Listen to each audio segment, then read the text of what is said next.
நடிகர் அஜித் குமாரின் தந்தை உடல் சென்னை பெசன்ட் நகரில் உள்ள மின்மயானத்தில் தகனம் செய்யப்பட்டது. பக்கவாத நோயால் பாதிக்கப்பட்ட நடிகர் அஜித் குமாரின் தந்தை PS மணி கடந்த 4 ஆண்டுகளாக சிகிச்சை பெற்று வந்தார். இந்நிலையில் இன்று காலை 3:15 மணிக்கு தனது 85வது வயதில் அவர் காலமானார். அவரது உடல் சென்னை நீலாங்கரையில் உள்ள வீட்டில் அஞ்சலிக்காக வைக்கப்பட்டது.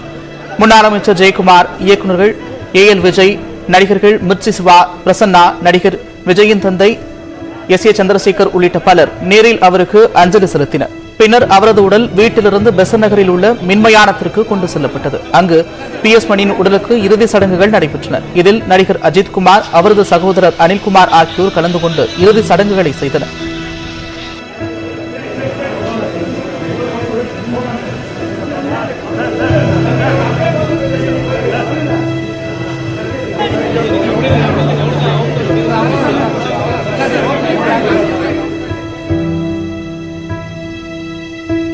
அஜித் குமாரின் தந்தை சுப்பிரமணியன் மறைவிற்கு இரங்கல் தெரிவித்துள்ள முதலமைச்சர் மு க ஸ்டாலின் அவரின் பிரிவால் வாடும் குடும்பத்திற்கு ஆறுதலை தெரிவிப்பதாக கூறியிருக்கிறார். முன்னதாக அஜித் குமாரை தொலைபேசி வாயிலாக தொடர்பு கொண்டு பேசிய முதலமைச்சர் தனது ஆழ்ந்த இரங்கலை தெரிவித்தார்.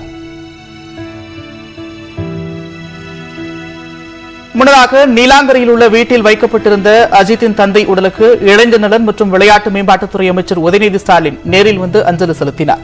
PS மணியின் உறவினர் முன்னாள் முதலமைச்சர் எடப்பாடி பழனிசாமி ட்விட்டரில் இரங்கல் தெரிவித்திருக்கிறார். அதில் தன்னைத்தானே தகவமைத்துக் கொண்ட தமிழ் திரையுலகின் முன்னணி நடிகர் அஜித் குமாரின் தந்தை மறைந்தார் என்ற செய்தி அறிந்து மிகுந்த வருத்தமுற்றேன் எனவும், தந்தையை இழந்து வாடும் அஜித் குமார் மற்றும் அவரது குடும்பத்தினருக்கு ஆழ்ந்த இரங்கல்கள் எனவும் தெரிவித்துள்ளார். நடிகர் விஜய் அஜித் குமாரின் வீட்டிற்கு சென்று அவரையும் அவரது குடும்பத்தினரையும் சந்தித்து ஆறுதல் கூறினார். பெசன்ட் நகர் மின்மயானத்திற்கு சென்று PS மணிக்கு அஞ்சலி செலுத்த முடியாததால் நீலாங்கரையில் உள்ள வீட்டிற்கு சென்று நடிகர் அஜித்தை சந்தித்து அவர் ஆறுதல் தெரிவித்தார்.